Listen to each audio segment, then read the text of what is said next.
नमस्कार, रणमो जीणाणम। आज मैं आपको अपनी एक नई कविता सुनाने जा रहा हूँ। इस कविता का शीर्षक है कि हम अपने को छलते, खुद को छल रहे और अपने लोगों को छलते हैं। जो हमारे आसपास, जो हमारे हितैषी हैं, उनको भी हम धोखा देते हैं और मैं मानता हूँ कि उनको ही ज़्यादा धोखा देते हैं। जिन्होंने हमें पाला पोसा या जो हम हर क्षण हमारे साथ रहते हैं, हमारा हित सोचते हैं, उनको सबसे ज़्यादा हम परेशान करते हैं। ये कविता का शीर्षक है कि हम अपने को छलते हैं। इस कविता समझिए, गीत समझिए, इसके माध्यम से मैं अपनी बात आप लोगों तक पहुंचाने का प्रयास कर रहा हूं। इसको सुनिए और आनंद लीजिए। कि दुख की काली बदली छाई, कि दुख की काली बदली छाई, न खुशियों की कोई बात है। आजकल की जो दशा संसार की हो गई है, चारों तरफ दुख ही दुख दिखाई देता है। कोई खुशी की बात ही नहीं करता, चारों तरफ निराशा, जिससे मिलो वो रोता हुआ दिखाई देता। दुख की काली बदली छाई, न खुशियों की कोई बात है। और अवसाद भरी इस महफिल में, अवसाद भरी इस महफिल में, अब हर कोई नाराज है। आजकल लोग नाराज़ बड़े जल्दी हो जाते हैं। जिसको देखो वो नाराज़ हो जाता है। जिससे मिलो क्या बात है, सब नाराज़, बोलते नहीं है, पता नहीं किस बात से गुस्सा है। अकारण, मेरे पिताजी कहते हैं, निष्कारणो जगत बैरी। कई लोग अकारण नाराज़ रहते हैं, गुस्से में रहते हैं। आपसे गुस्से, हमने कुछ नहीं किया तो भी गुस्से। आपने कुछ नहीं किया, नहीं, आपने अपना काम किया, आप सफल हुए, वो व्यर्थ में नाराज़ हो गए। आपने उनका कुछ बिगाड़ा नहीं है, लेकिन आप उनकी नाराज़गी का बहुत बड़ा कारण है कि आप अच्छा काम क्यों कर रहे। इसलिए उनकी चिंता नहीं करनी चाहिए। अवसाद भरी इस महफिल में, अब हर कोई नाराज है। अरे मन अच्छा हो तो हम ढूंढें, मन अच्छा होना चाहिए। मन अच्छा हो तो हम ढूंढें, रोज बहाने मिलने के। मन अच्छा हो तो हम ढूंढें, रोज बहाने मिलने के। जब हमारा जिससे मन अच्छा रहता है तो उसके लिए हम लोग कोशिश करते हैं, इससे कब मिलें, कैसे मिलें, कितनी इससे बातें कर लें। और कोई नई भी कारण हो, कोई काम नहीं हुई तो कोई बहाना खोजते हैं कि इससे मिलना हो जाए हमारा। बस उसके प्रति हमारा मन अच्छा होना चाहिए। मन अच्छा हो तो हम ढूंढें, रोज बहाने मिलने के। और मन कच्चा हो तो हम ढूंढें, रोज बहाने लड़ने के। मन खराब हो तो इतनी सी बात पर लड़ने के लिए तैयार हो। कोई कारण नहीं है, नहीं तुमने ऐसा क्यों कहा, उसने ऐसा कैसे किया।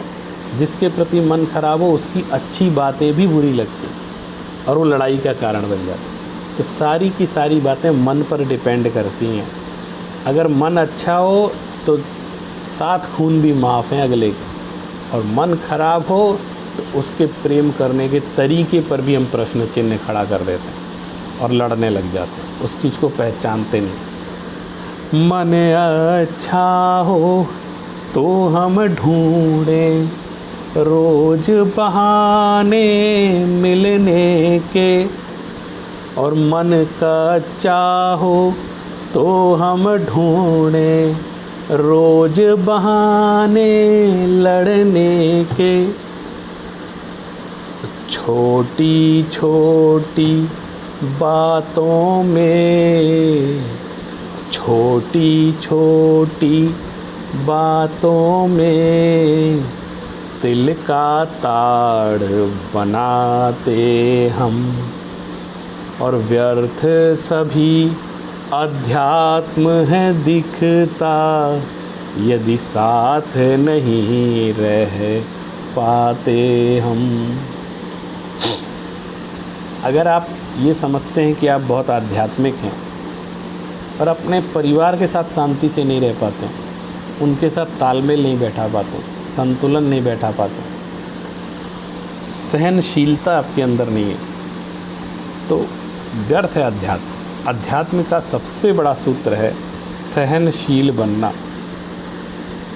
और होता ये है कि हम पूरी दुनिया के सामने तो झुक जाते हैं, पूरी दुनिया की हर जुल्म को सहन कर लेते हैं, लेकिन जो हमारे अपने हैं, सगे हैं, उनकी इतनी सी बात सहन नहीं होती। ये बहुत बड़ा यथार्थ है। जिनके साथ हम 24 घंटे रहते हैं, उनकी इतनी सी बात सहन नहीं होती। तो अपनों ने ऐसा क्या अपराध किया है कि हम पूरी दुनिया का जुल्म सहन कर लेते हैं, लेकिन अपनों की इतनी सी बात भी सहन नहीं कर पाते। व्यर्थ सभी आध्यात्म है दिखता यदि साथ नहीं रह पाते हम। अगली पंक्ति सुनिए। अपनों को विस्मृत करके हम औरों को गले लगाते हैं। ये भी बहुत बड़ा यथार्थ है। हम एक पराये व्यक्ति के साथ, जो हमारे धर्म का नहीं है, हमारी जाति का नहीं है, हमारे राष्ट्र का नहीं है, हमारे परिवार का नहीं है, कोई मतलब नहीं है, उसको तो हम गले लगाने के लिए तैयार हो जाते। कहा जाता है सबको गले लगाओ, लेकिन इस कीमत पर कि अपनों को भुलाकर दूसरों को गले लगाओ, ये तो ठीक नहीं। पूरी दुनिया को गले लगाओ, लेकिन अपनों को मत छोड़ो। सबसे पहले जो हमारे अपने हैं उनको गले लगाओ। पूरे दुनिया से समन्वय सौहार्द की बातें करते हैं और अपने भाई से झगड़ा करते हैं, अपने परिवार में झगड़ा करते हैं। दुनिया से कहते हैं शांति से रहो, लेकिन अपने परिवार में शांति नहीं रख पाते। इस तरह की शांति की कल्पना आप कर सकते हैं? इसका मतलब क्या है? कोरी बातें हैं, उसमें कोई दम नहीं। तो इसलिए सबसे पहले चैरिटी बिगिंस द होम। अपने घर से शुरुआत करनी चाहिए, अपने परिवार से, अपने समाज से शुरुआत। आप अपने साधर्मी भाई के साथ शांति से नहीं बैठ सकते और विधर्मियों से दोस्ती की एक मिथ्या अपनी उदारता दिखला रहे हैं। ये बिल्कुल सही नहीं।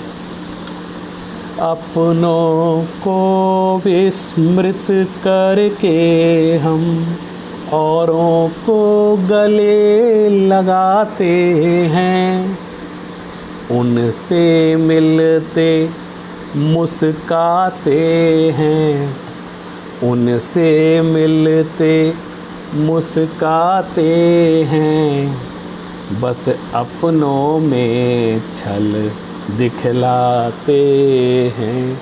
अपनों में ही छल दिखला पाते हैं, औरों के सामने तो दाल गलती नहीं। तो अपने को धोखा दे दो, अपनों से लूट लो, अपनों को डांट लो, अपनों को चिल्ला लो, उनसे कुछ भी कर लो। उनसे मिलते मुस्काते हैं, बस अपनों में छल दिखलाते हैं। एक अद्भुत जीवन दर्शन है। अपना ही है प्रतिद्वंदी, अपना ही है प्रतिद्वंदी। ये बड़ी विडंबना है। जो हमारे विषय का है, जो हमारा पक्षधर है, जो हमारा सहयोगी है, वो सबसे बड़ा प्रतिद्वंदी है। अपना ही है, ये लगता है, अपना ही है प्रतिद्वंदी, गैर सहयोगी दिखते हैं। ये आश्चर्य है। जो गैर है, जो हमेशा स्वार्थ के लिए काम करता है, वो सहयोगी दिखाई दे रहा है हमको। और जो हमारा खुद का है, जिसने हमेशा हमारा सहयोग दिया है, जो हर पल हमें संभालता है, बचाता है, आज वो हमें प्रतिद्वंदी दिखने लगा है। ये कितने आश्चर्य की बात, जिसने हमको आगे बढ़ाया, जिसने सहलाया, जिसने सहयोग दिया, वो हमको प्रतिद्वंदी लगने लगा। अरे ये मेरे से ऐसे कर रहा है, उस पे सारा गुस्सा। और गैर सहयोगी दिखते हैं। और अंतिम लाइन पे आपका आशीर्वाद चाहता हूँ, अच्छा पंक्ति अच्छी लगे तो खुद ही ताली बजा लीजिएगा, मुझे तो सुनाई नहीं देगी। लेकिन इस छंद को फिर से पढ़ता हूँ पूरा समापन करने से पहले। अपना ही है प्रतिद्वंदी, गैर सहयोगी दिखते हैं, और अपने ठगे जाते हैं अब तो गैर ही मज़े उड़ाते हैं। अपने ठगे जाते हैं अब तो गैर ही मज़े उड़ाते हैं।